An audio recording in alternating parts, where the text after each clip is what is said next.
warahmatullahi wabarakatuh.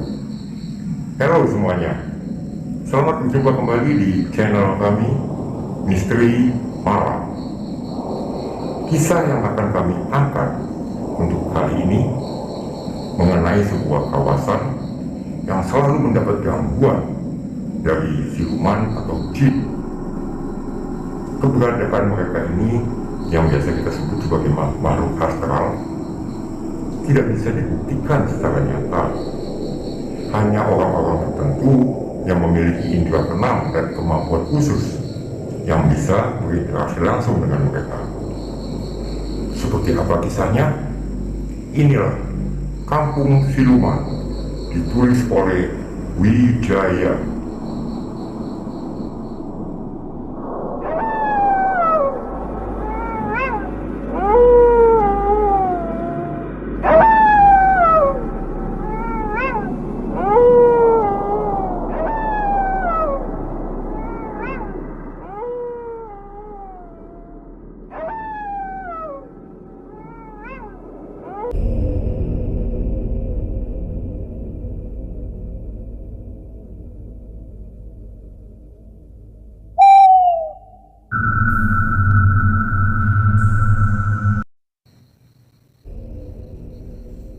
Kisah ini terjadi belum lama dan berawal dari sebuah telepon genggamku yang berbunyi.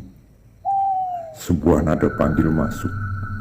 Aku segera mengangkatnya, lalu terdengar dari ujung sana satu suara. "Baik Pak, saya segera ke sana," jawabku sambil mematikan saluran telepon dan aku segera bergemas. Tidak begitu lama aku sudah mengarah ke tempat yang dituju, yaitu sebuah perusahaan shipyard atau galangan kapal. Yang memang di daerahku terdapat banyak sekali perusahaan-perusahaan galangan kapal. Galangan kapal itu sendiri adalah sebuah kawasan yang memproduksi kapal-kapal laut seperti kapal tanker, kapal tongkang, dan yang lainnya. Setengah jam kemudian aku telah sampai di tempat yang dituju, sebuah kawasan industri kapal laut. Dan seorang laki-laki muda dengan memakai helm putih menyambutku serta mengulurkan tangan. Dengan hangat aku jabat tangannya, lalu laki-laki yang mengenalkan dirinya sebagai seorang manajer dan menyebut namanya Joe mempersilahkan aku untuk masuk ke ruangannya dan terjadilah sebuah perbincangan. "Begini Mas, kami baru pindah ke lokasi ini sekitar sebulanan lah. Dan dari awal menempati lokasi ini, kami mengalami banyak gangguan yang tak terlihat," ujar Pak Jo. "Maksudnya gangguan gimana Pak?" jawabku. "Menurut security, kalau di malam hari banyak mesin-mesin alat berat yang menyala sendiri. Dan dalam sebulan ini sudah beberapa kali terjadi kecelakaan kerja. Padahal standar kerja sudah betul diterapkan," ujar Pak Jo sambil menarik napas dalam-dalam dan segera melanjutkan ceritanya. "Saya sudah berusaha untuk meminta bantuan beberapa orang pintar, dan hasilnya 1 hari, 2 hari, 3 hari aman. Kesananya terjadi lagi," kata Pak Jo sambil mempersilahkan aku untuk minum.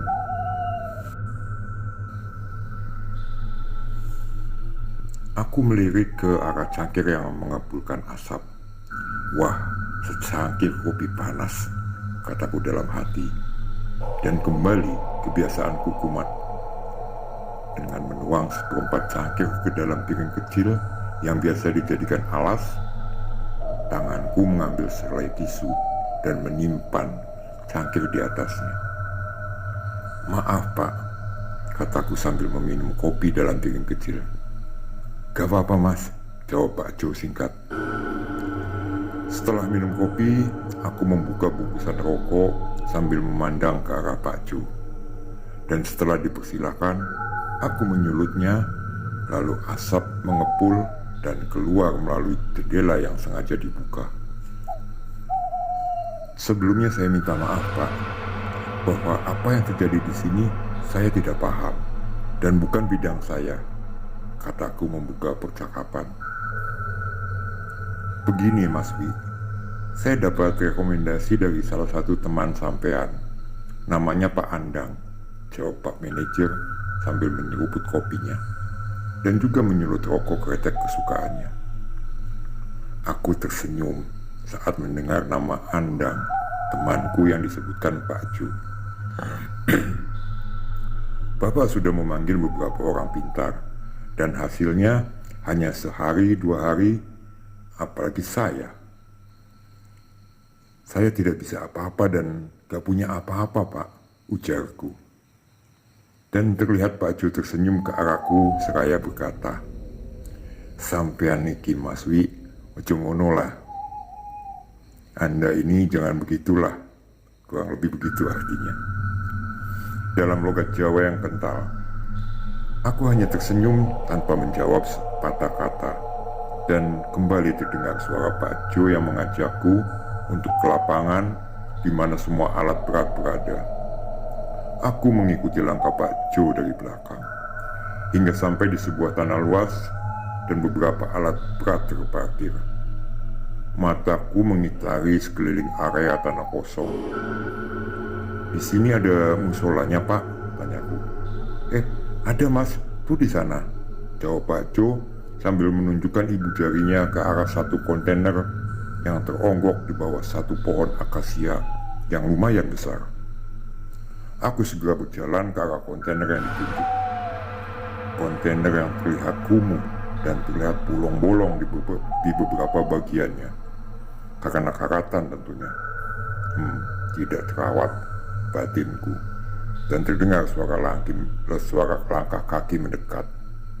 "Gimana Mas Wi?" tanya Pak Jo. "Pak Jo, mohon maaf sebelumnya. Insya Allah saya bisa bantu, tapi ada syaratnya Pak," jawabku sambil menatap wajah Pak Jo. "Gak apa-apa Mas Wi, kalau masalah syarat saya siap. Karena sebelum ini pun ada salah satu orang pintar yang kesini minta syarat untuk ditanam kepala kambing sebagai syaratnya." "Kira-kira apa syaratnya Mas Wi?" tanya Pak Jo. "Saya nggak minta syarat yang aneh-aneh Pak. Cuma kalau boleh dan tidak keberatan, saya minta kontainer buat musola diganti dengan yang layak. Atau Pak Jo bisa bangun musola di tanah kosong ini," jawabku. Aku lihat kening Pak Jo berkerut. "Oh, itu toh. Iya Mas Wi, nanti saya siapkan secepatnya," ujar Pak Jo. "Ya sudah Pak Jo, nanti saya kesini lagi kalau tempat ibadah muslim ataupun non-muslim sudah siap," jawabku dengan mengatakan alasan dengan bahasa perumpamaan. Jika satu rumah gelap tanpa cahaya, maka penghuninya makhluk dari alam kegelapan.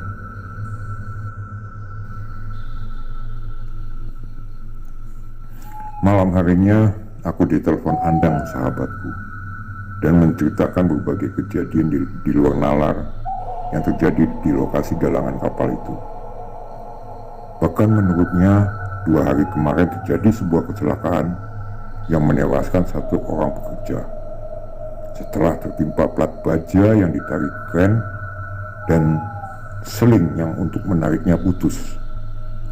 Padahal seling itu masih baru dan banyak kejadian-kejadian aneh di luar akal sehat yang terjadi.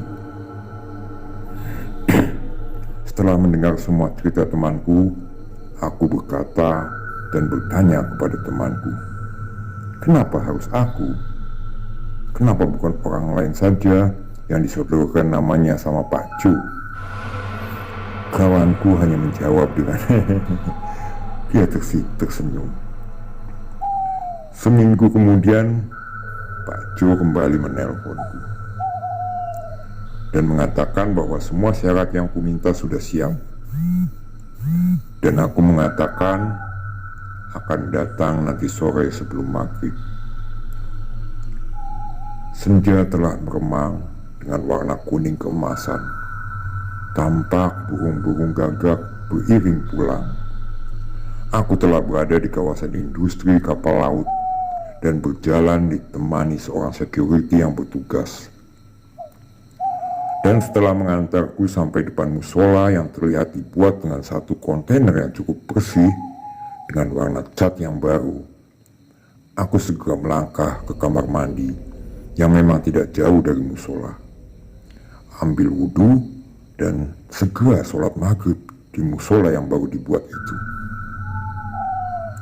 Suasana begitu hening dan sepi karena sudah tidak ada lagi aktivitas orang kerja, dan aku hanya sendiri di lahan yang begitu luas. Kapal-kapal besar tampak berjajar dan beberapa alat berat terparkir di lahan yang kosong. Sehabis sholat isya, aku keluar dari musola dan berjalan ke arah lahan kosong. Tiba-tiba aku merasakan satu desiran hawa dingin. Bulu-bulu di tanganku meremang, disusul bulu kuduk yang berdiri.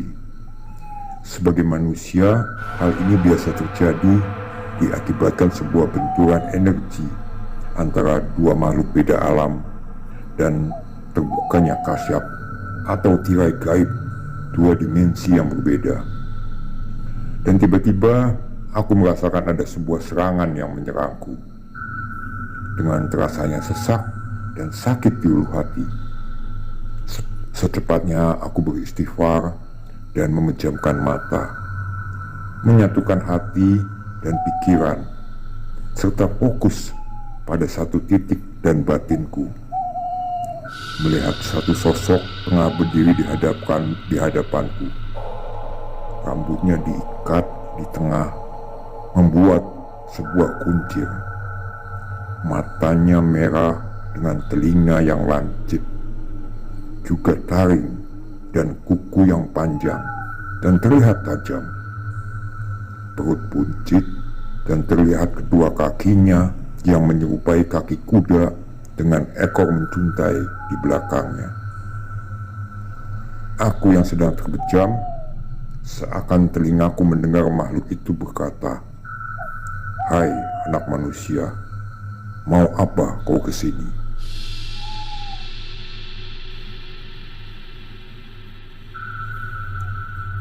Makhluk yang menyeramkan itulah yang menyerangku. Asal kamu tahu bahwa tempat ini adalah kekuasaanku. Kadang manusia tanpa izin dahulu dan bertindak seenaknya, ujar makhluk itu. Alammu dan alam manusia berbeda. Tentu manusia tidak mengerti kalau ini menjadi kekuasaan bangsamu, jawabku. Apa maumu? Cetus makhluk berkaki kuda itu. Mauku, kita hidup berdampingan tanpa harus saling mengganggu, jawabku. Baik, aku mau hidup berdampingan, tapi dengan satu syarat, tukas makhluk berkaki kuda. Jika syaratmu tidak memberatkan dan merugikan bangsa kami, mungkin aku bisa memenuhinya. Tapi kalau memberatkan, aku tidak akan memenuhinya, jawabku. Aku minta tumbal 4 kepala manusia. Kalau kamu bisa memenuhinya, aku dan seluruh penghuni di sini akan mencari tempat lain, ujar makhluk itu disertai tawanya yang menggema. Kalau aku tidak bisa memenuhinya, jawabku dengan nada bertanya. Aku dan semua yang menghuni tempat ini tidak akan pindah dan akan terus mengganggu mereka, sebagaimana mereka mengganggu ketenangan bangsa kami, jawab makhluk dari bangsa siluman itu. Aku memintamu untuk hidup berdampingan tanpa harus mengganggu satu sama lain. Dan kamu juga harus tahu bahwa aku tidak akan memenuhi syarat apapun, jawabku dengan tegas. Jadi, kamu mau memaksa bangsa kami dan menyingkirkan bangsa kami dari tempat yang sudah kami huni ini, jauh sebelum bangsa kalian tempatin, bentak makhluk itu. Aku yang mendengar makhluk itu membentak dan siap menyerangku, menarik mundur kakiku dalam posisi menjaga jarak dari serangannya. Makhluk itu tambah murka dengan menyeringai menunjukkan sepasang taringnya yang lancip dan tajam. Aku tahu makhluk itu tidak mungkin mau pindah, dan aku juga tidak mungkin memenuhi syarat yang diinginkan makhluk penghuni di kawasan itu. Mau tidak mau, silakan pergi dari tempat ini, atau hidup berdampingan tanpa saling mengganggu, kata. Makhluk siluman itu murka. Kedua matanya menyala, menatap ke arahku. Suaranya menggeram, disusul gerakan tangannya yang memukul ke arah depan, di mana aku berdiri di hadapan makhluk itu. Wush! Desiran angin berbau amis menyerang, mengarah ke ulu hati. Aku yang memang sudah siap dari semula menarik napas dan menahannya dalam perut, lalu menghembuskan napas sambil memukulkan telapak tangan ke arah depan untuk menahan energi makhluk berkaki kuda. Blar, blar! Dua energi berbenturan. Tubuhku terhuyung ke belakang beberapa langkah. Makhluk itu mengalami hal yang sama. Tubuhnya terjajar ke belakang. Makhluk itu segera melesat, menyerang kembali. Kali ini aku tak ingin menunda waktu. Mulutku segera membaca doa malaikat Jibril dan mengibaskan tanganku untuk menangkis serangan makhluk berkaki kuda. Disusul dengan tepak tanganku yang memukul ke arah tubuh makhluk itu. Des! Telapak tanganku memukul tubuh makhluk itu, dan tubuh makhluk itu terjungkal disertai teriak kesakitan, dan tubuhnya bergulingan lalu berubah menjadi asap dan menghilang. Pada besokan harinya, aku menemui Pak Ju dan mengatakan bahwa masalah yang tengah dihadapi bukanlah masalah yang gampang, karena lapangan yang digunakan sebagai lahan pekerjaan merupakan perkampungan makhluk gaib dan sangat sulit untuk bisa berdampingan, karena mereka meminta syarat yang tidak mungkin dipenuhi. Jadi menurut sampean gimana? Tanya Pak Jo. Berat, Pak, kecuali kita bisa masuk ke dalam perkampungan gaib dan melakukan negosiasi dengan penguasa kampung siluman itu, jawabku. Apa saja yang sampean butuhkan, Mas? Tanya Pak Manajer. Hidupkan spiritualitas keagamaan di sekitar sini, baik muslim maupun non-muslim, jawabku. Maksudnya gimana, Mas? Tanya Pak Jo.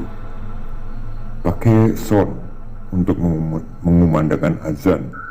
Kalau bisa, bangun musola agar nuansa religinya hidup, jawabku. Apakah dengan semua itu, semua bisa kembali normal? Ujar Pak Jo. Memang tidak ada jaminan, Pak. Tapi setidaknya yang kerja telah membentengi dirinya dengan keimanan, dan hal ini dapat memperkecil resiko, jawabku. Iya, Mas Wi, aku juga bingung. Malah dikejar target, dan mungkin bisa ada shift kerja malam. Tapi sebelum masalah ini selesai, aku gak berani mengambil resiko, ujar Pak Jo. Iya, Pak, saya paham tugasku. Tapi selain itu, apa ada cara lain, Mas Wi? Tanya Pak Jo. Sebenarnya ada, tapi terlalu beresiko, jawabku. Seperti apa? Seperti apa cara lain itu, Mas? Tanya Pak Jo. Masuk ke dalam perkampungan gaib itu sendiri, Pak, jawabku. Apa? Pak Jo setengah berseru. Iya, Pak, masuk ke dalam perkampungan gaib dan mengalahkan pemimpinnya. Dan hal itulah yang membuat lokasi ini aman, jawabku. Pantasan beberapa orang pintar tak sanggup membersihkan karena harus mengalahkan penguasa perkampungan gaib. Berapapun saya bayar, Mas, asal bisa membersihkan tempat ini dari makhluk alam lain, ujar Pak Jo. Insya Allah saya bisa bantu, Bapak. Tapi Bapak harus ikuti saran-saran saya tadi, jawabku. 4 hari kemudian, Pak Jo menghubungi dan mengatakan bahwa semua saran sudah dilaksanakan dan tempat ibadah sudah didirikan. Malam Jumat, aku kembali ke area perusahaan dengan orang yang kuminta untuk menemaniku. Di dalam musola, gema suara yasinan berkumandang lewat pengeras suara. Aku sendiri berjalan ke arah pohon angsana yang lebat. Aku segera bersila, menyatukan hati dan pikiran untuk membuka tirai gaib dan mencoba masuk ke dalam perkampungan gaib. Batinku melihat sebuah perkampungan yang bersih dan tertata rapi.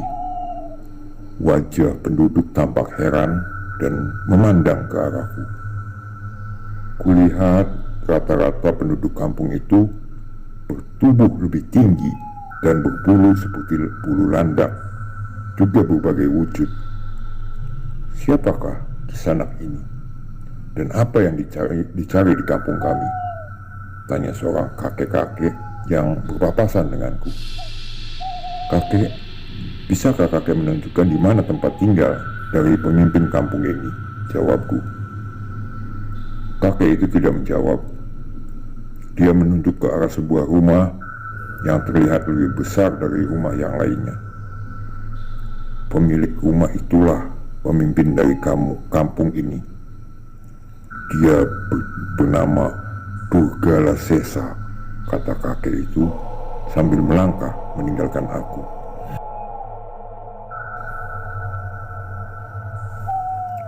Durgala Sesa benar-benar murka setelah aku mengutarakan maksud kedatanganku.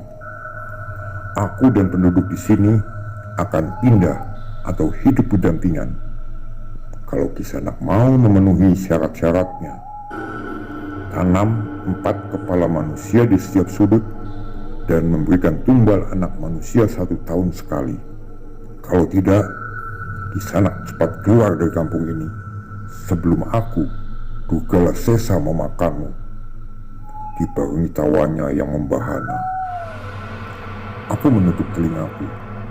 Darah keluar dari hidungku. Bau darah yang keluar membuat Durgala menambah kekuatan dalam ketawanya.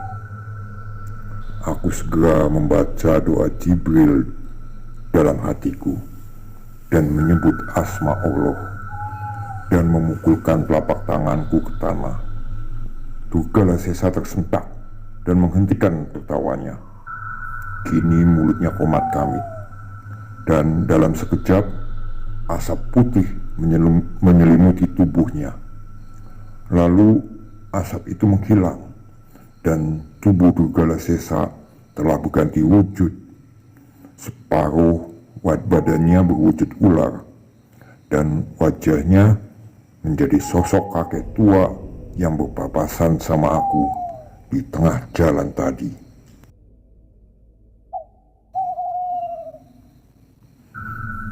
Ternyata kakek tua yang bertemu di simpang jalan adalah Durgala Sesa sebagai penguasa perkampungan gaib yang kini berdiri di hadapanku dengan sosok ular bertubuh manusia. Sudah tidak ada lagi kata sepakat saat ini. Aku harus bisa keluar hidup-hidup dan jangan sampai penghuni kampung datang dan mengeroyok. Mungkin aku bisa binasa. Aku merapal semua doa-doa yang kupelajari dan bergerak keluar dari tempat Durgala Sesa. Berlari sekencang-kencang untuk kembali menembus dimensi gaib. Sosok ular besar yang tiada lain wujud asli Durgala Sesa mengejarku. Seisi penduduk kampung mulai melihat ke arahku yang tengah berlari dengan kencangnya. "Tangkap, tangkap, tangkap dia!" Suara Durgala Sesa sambil menunjuk ke arahku. Semua penduduk perkampungan siluman mendengar itu, segera ikut mengejar. 2 pohon tinggi dan besar yang tumbuh di sisi kiri dan kanan, yang tidak lagi jauh di hadapanku, adalah gerbang gaib untuk keluar dari perkampungan siluman. Satu tangan kekar menangkap kakiku yang tengah berlari. Aku terjerembab dan jatuh. Secepatnya aku membalikkan badan disertai dengan pukulan Jibril yang mengena pada satu tangan besar berbulu besar. Des! Satu energi panas tepat di tangan yang mencengkeram kakiku. Seketika tangan itu melepaskan cengkeramannya. Aku segera bangkit untuk segera melewati dua pohon besar yang merupakan pintu keluar masuk perkampungan siluman. Aku membuka mata saat ku dengar alunan suara pengajian. Dengan mengucap syukur kehadirat Allah Subhanahu wa Ta'ala, aku segera keluar dari kamar tertutup di bagian depan musola dan meminta kepada semua kawan-kawan untuk berhenti dan berkemas pulang. "Gimana Mas Wi?" tanya Pak Jo siang itu. "Maaf Pak, saya tidak mencapai kesepakatan dengan penguasa kampung siluman itu Pak," jawabku sambil menuang kopi panas di dalam piring kecil. "Jadi tetap gak aman ya Mas?" ujar Pak Jo. "Untuk saat ini sepertinya begitu Pak," jawabku. "Waduh," ujar Pak Jo sambil menepuk keningnya. "Resikonya terlalu berat Pak kalau harus masuk ke dalam perkampungan goib. Kecuali kita bisa memancing penguasa kampung siluman untuk keluar dari daerahnya," ujarku. "Gimana cara mancingnya Mas?" tanya Pak Jo. "Nah, itu Pak yang saya tidak tahu," jawabku. "Waduh, Rek," jawab Pak Jo dalam logat Jawa Timuran yang kental. Lalu kembali berkata, "Jujur Mas, saat ini kami betul-betul dikejar target untuk segera menyelesaikan tender satu kapal tongkang. Tapi kalau begini bisa-bisa kena klaim. Gimana ya Mas? Aku secara pribadi betul-betul minta tolong sampean Mas." "Pak Jo, beri saya waktu untuk mencari cara," jawabku. "Sampean butuh berapa hari Mas?" jawab Pak Jo. 3 hari. Kalau selama 3 hari saya nggak menemukan jalan keluar untuk memancing penguasa kampung lembut itu keluar, saya mundur dan silakan Bapak cari orang lain, jawabku.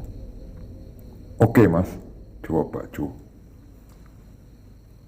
Malam pertama, aku melakukan tirakat untuk memohon petunjuk dari Gusti Allah, penguasa jagat raya. Batinku melihat sosok Durgala Sesa tengah melintas di perairan yang terhubung dengan lokasi industri. Malam kedua, aku kembali melakukan tirakatan dan batinku melihat Durgala Pati tengah menghisap darah seekor kambing dan melahapnya di tempat yang sama. Malam ketiga, batinku kembali melihat hal yang sama. Berarti di perairan itu tempat Durgala Sesa biasa melintas dan memakan korban.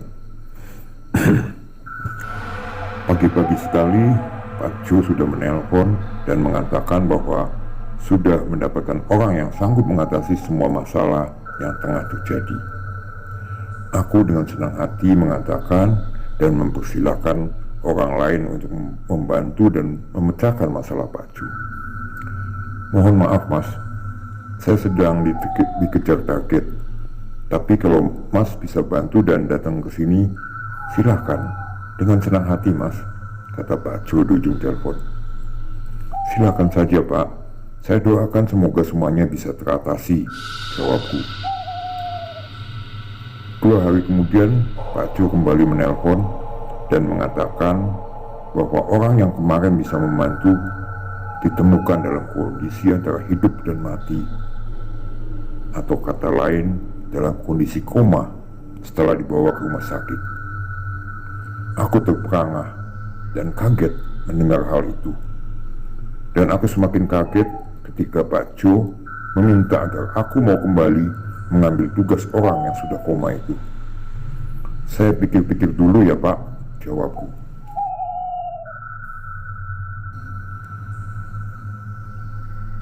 Tanah lapang yang luas melebihi 2 kali lipat lapangan bola.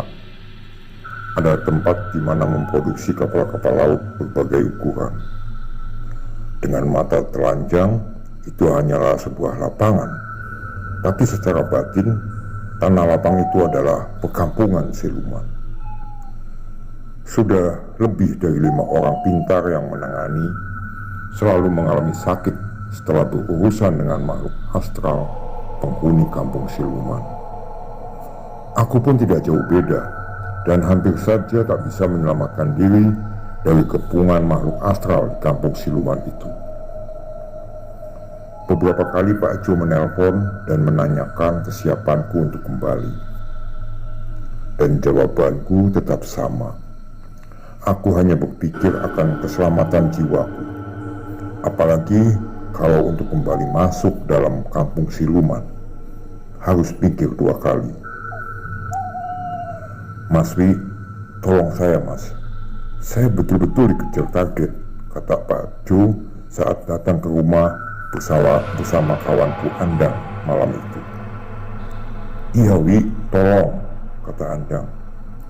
Maaf Pak Jo dan Mas Andang, beri saya waktu untuk berpikir, karena hal ini bukan hal mudah, dan juga hal ini bukan berurusan dengan dunia nyata. Ini berurusan dengan Durgala Sesa, jawabku. Siapa itu Durgala Sesa mas? Tanya Andang dan Jo berbarengan. Aku menarik napas dalam-dalam sebelum menjawab. Durgala Sesa adalah pimpinan perkampungan goib. Mungkin kalau di alam manusia sama dengan kepala desa, jawabku.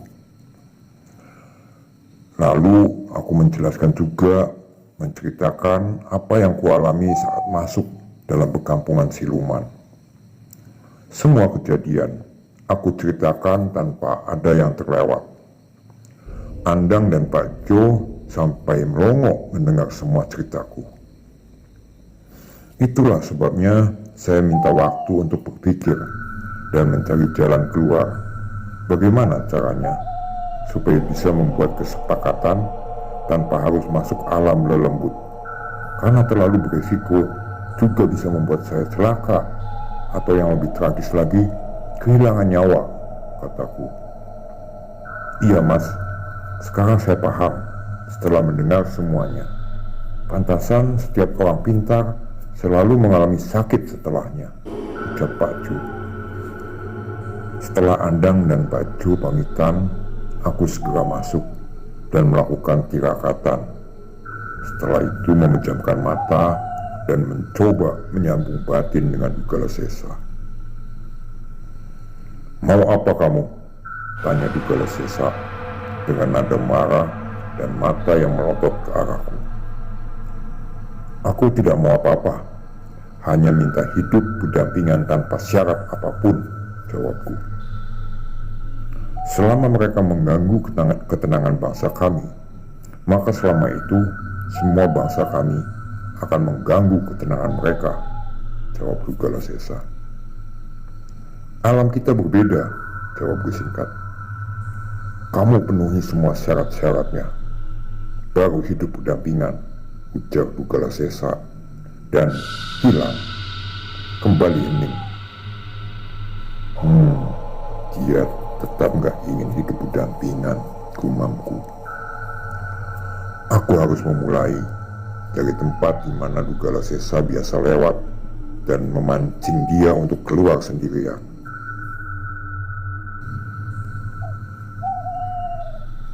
Malam itu, Andang kawanku kembali datang dan duduk di ruang tengah. Wi, gimana? Bisa nggak bantu Pak Jo? Tanya Andang. Insya Allah bisa, tapi jawabku. Tapi apa? Andang kembali bertanya. Aku tidak bisa menjamin masalah ini cepat selesai. Tidak seperti makan cabean. Apalagi Pak Jo dikejar target dan minta secepatnya. Semua butuh proses, ucapku. Aku paham, Wi. Tapi kalau bisa jangan lama-lama, Wi, jawab Andang sahabatku. Jujur aja, ini butuh beberapa media untuk pemanggilan pemimpin kampung siluman, kataku. Kalau masalah itu bisa kita siapkan, Wi, tugas Andang. Intinya, beri aku waktu dan gak bisa diburu-buru. Tapi kalau mau cepat, aku gak sanggup, ujarku. Aku paham, Wi. Kira-kira apa saja syarat-syaratnya dan berapa lama waktunya? Tanya Andang. Aku segera mengambil pena dan menuliskan beberapa media yang harus disiapkan dan menyodorkannya ke depan Andang. Terlihat kepala Andang mengangguk-angguk saat membaca tulisan. Cuma ini aja, Wi, gak ada jalan lain? Tanya Andang.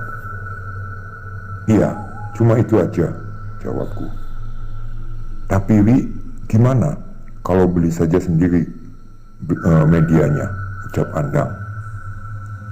Ya sudah kalau gitu, jawabku.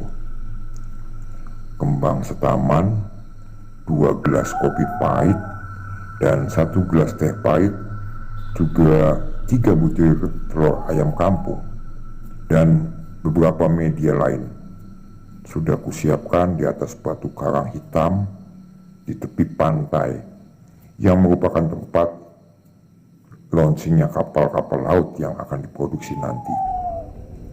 Pada malam itu, aku berharap Dugala Sesa muncul. Malam yang semakin larut, angin laut yang berhembus terasa dingin menusuk tulang. Aku masih di atas batu karang di tepi pantai. Mulutku komat-kamit, mata terpejam, menyatukan hati dan pikiran. Batinku seakan melihat sebuah sosok dari tengah laut yang menghampiri batu karang, tempat di mana aku duduk. Sosok itu tiada lain, Dugala Sesa. Mau apa kamu memanggilku? Ucap Dugala Sesa yang kali ini berwujud seorang kakek-kakek. Aku hanya memintamu untuk hidup berdampingan, jawabku. Kamu penuhi syarat-syaratnya, baru aku mau hidup berdampingan, jawab kakek itu. Aku sudah memintamu untuk hidup berdampingan, Dugala Sesa. Mungkin saat ini dan di sini aku akan memaksamu, ucapku. Bagus, biar aku minum darahmu, jawab Dugala Sesa.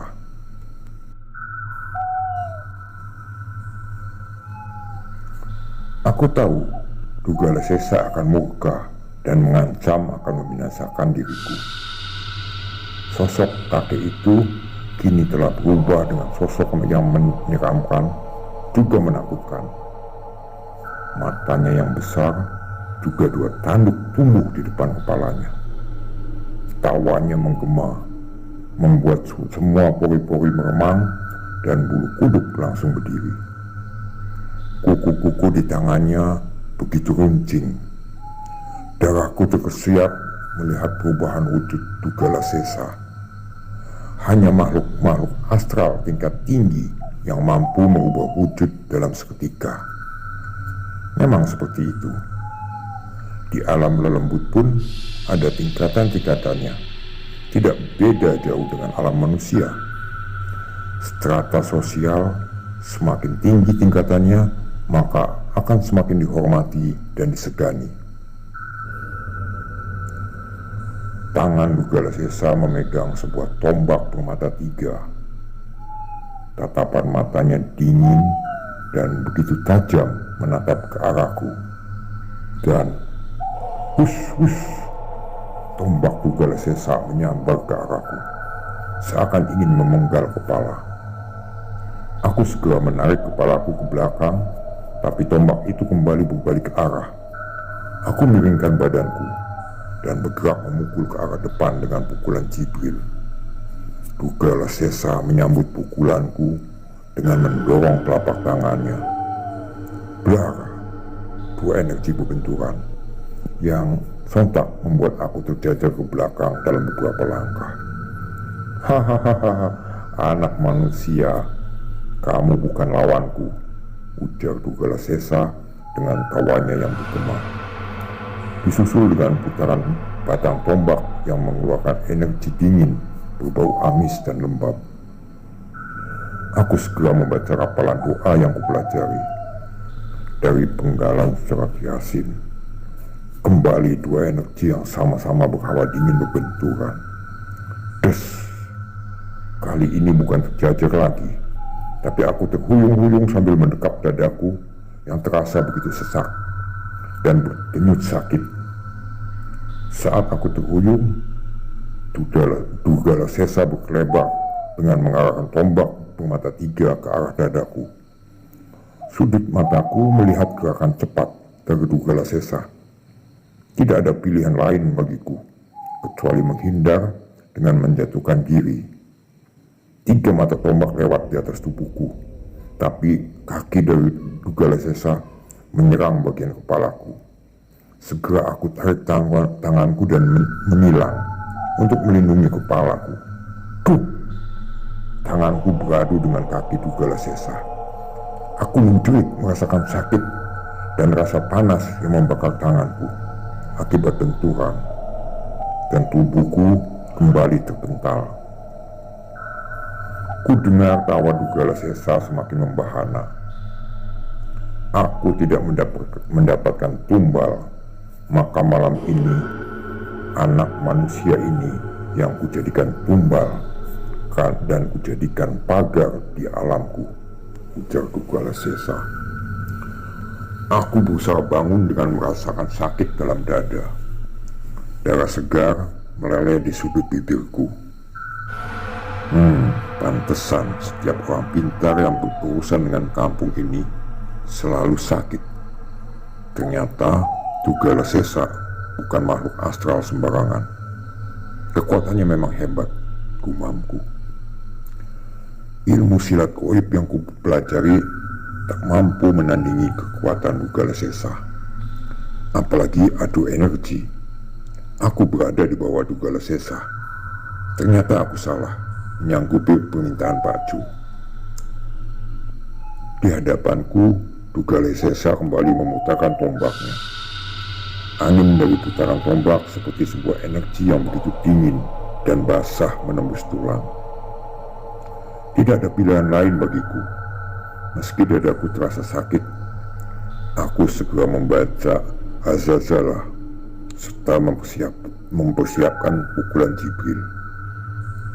Aku segera menyambut hawa dingin dengan pukulan Jibril yang berhawa panas, dan tangan kiriku menepuk tanah dalam guncangan Zalzalah.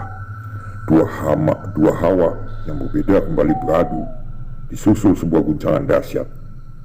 Tubuhku kembali terpental, juga tubuh Dugala Sesa yang seakan melayang. Akibat dari benturan, dadaku semakin sesak dan cairan merah muncrat keluar dari mulutku.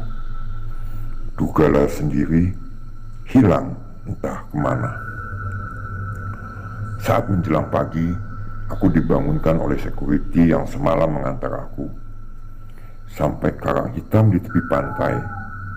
Semua sesaji terlihat acak-acakan. Bunga taman terbang dan menghias permukaan air laut, dan telur-telur terlihat pecah dengan noda merah di kuning telurnya. Saat aku melihat itu, bisa dipastikan bahwa Dugala Sesa terluka. Aku diantar pulang oleh security atas perintah Pak Ju. Aku merasakan sakit yang luar biasa akibat pertempuran dengan Dugala Sesa. Sesampainya di rumah dan tidak lama kemudian, Andang datang bersama Pak Ju. "Gimana Wi? Sukses?" kata Pak Andang. Aku hanya menatap Andang sambil menggeleng. Andang sahabatku langsung bertanya kembali. "Aku tahu Wi, kamu perlu apa?"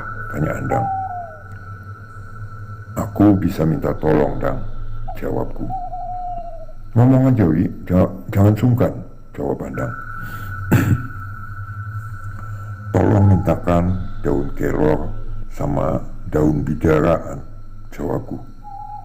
Sama siapa aku mintanya, Wi? Jawab Andang. Minta sama Kang Mundoparan. Di belakang rumah dia, ucapku.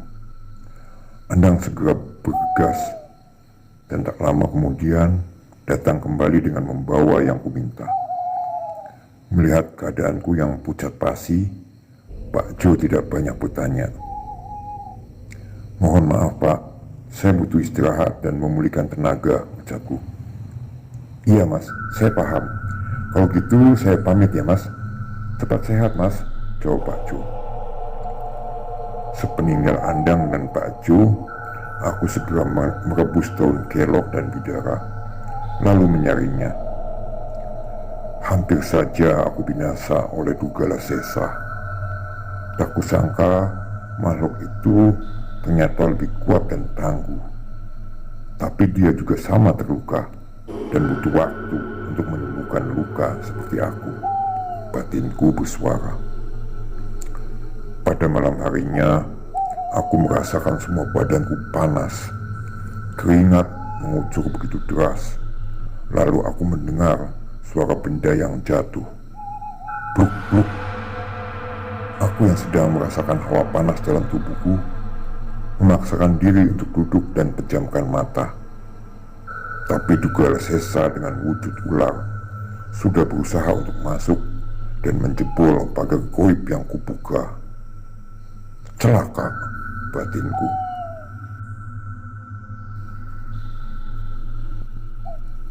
Aku tahu Dugala Sesa datang dalam keadaan murka.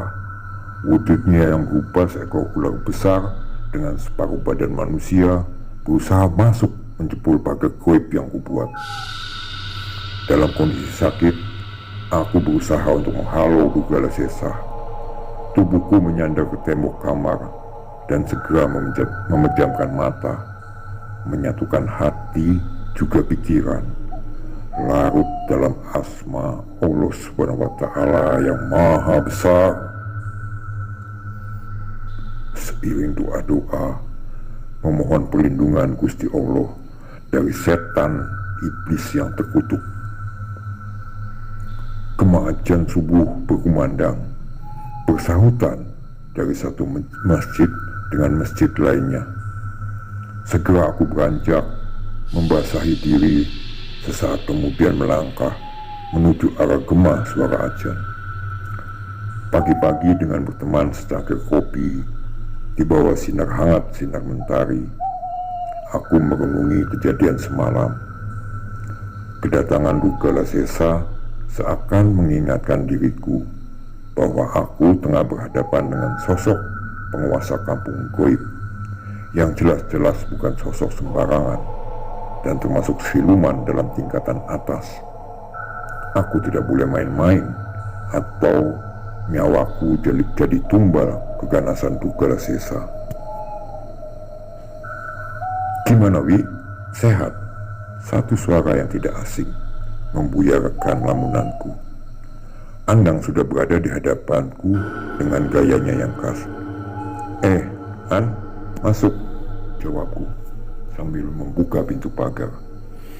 Pagi-pagi sudah melamun, ucap Andang. Enggak lah, aku lagi nikmatin kopi. Ngopi ya An, jawabku sambil berdiri dan beranjak ke arah dapur.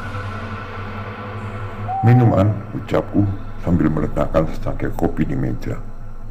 Secepatnya Andang menuangkan kopi di piring kecil. Sesaat kemudian kopi hangat dalam piring kecil berpindah tempat dalam tegukannya. Hangat dan nikmat, gumam Andang, disusul sebatang rokok yang menyala di ujung mulutnya. Lalu Andang bercerita tentang kerjanya sebagai pemborong di perusahaan Pak Jo, bahwa sekarang betul-betul dikejar target, sementara kondisi di lapangan belum bisa maksimal, dengan kendala yang belum bisa diatasi. Aku paham dengan kondisi sahabatku. Aku juga bagian dari kerjaan yang Andang ambil.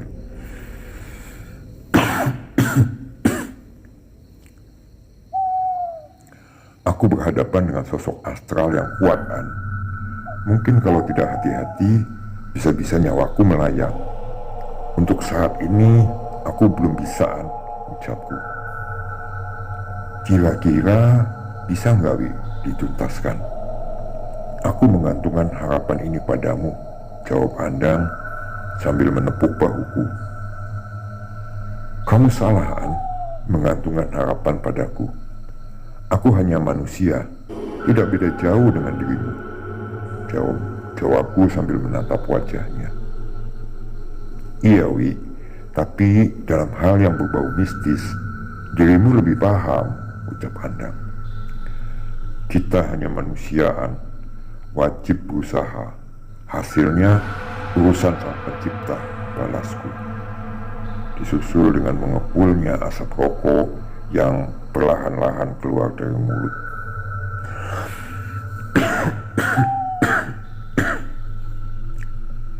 Aku paham, Wi. Tapi saat ini, aku dan Pak Jo sudah diperingatkan oleh perusahaan pemilik kapal. Mereka nggak mau tahu, Wi, dengan kendala non-teknis. Bahkan tidak percaya dengan hal seperti itu, ucap Andang dalam logat Jawa yang kental. Kalau masalah percaya dan tidak percaya, jangankan mereka, di kita sendiri banyak juga hal seperti itu terjadi, An, jawabku. Intinya gini, Wi, bisa nggak masalah ini diselesaikan dalam waktu dekat, ucap sahabatku, disusul dengan kembali menyeruput kopinya.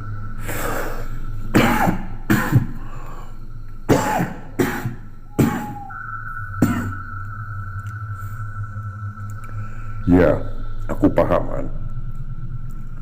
Dari awal aku sudah katakan, kalau ada orang lain yang sanggup menuntaskan masalah ini dalam waktu dekat, silakan saja, jawabku. Aku lebih senang masalah ini diambil alih orang lain karena sangat beresiko untuk keselamatanku, dan yang sudah-sudah pun berakhir dengan tragis. Aku sendiri tidak mungkin mempertaruhkan hidupku dan berurusan dengan pemimpin kampung Koib. Aku memilih untuk mundur dan menyarankan Andang sahabatku untuk mencari orang lain yang betul-betul dan mampu memenuhi keinginan Pak Jo. Demikianlah ceritaku. Demikianlah kisah ini telah berakhir. Kadangkala kita harus mengalah, bukan berarti kalah, tapi kita mengalah agar semuanya bisa berjalan seperti apa adanya. Ataupun bisa dikatakan kita mengalah untuk menang.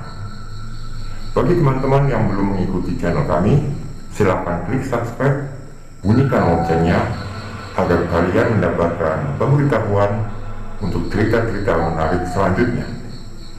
Demikian, wassalamualaikum warahmatullahi wabarakatuh. Sampai jumpa, bye-bye.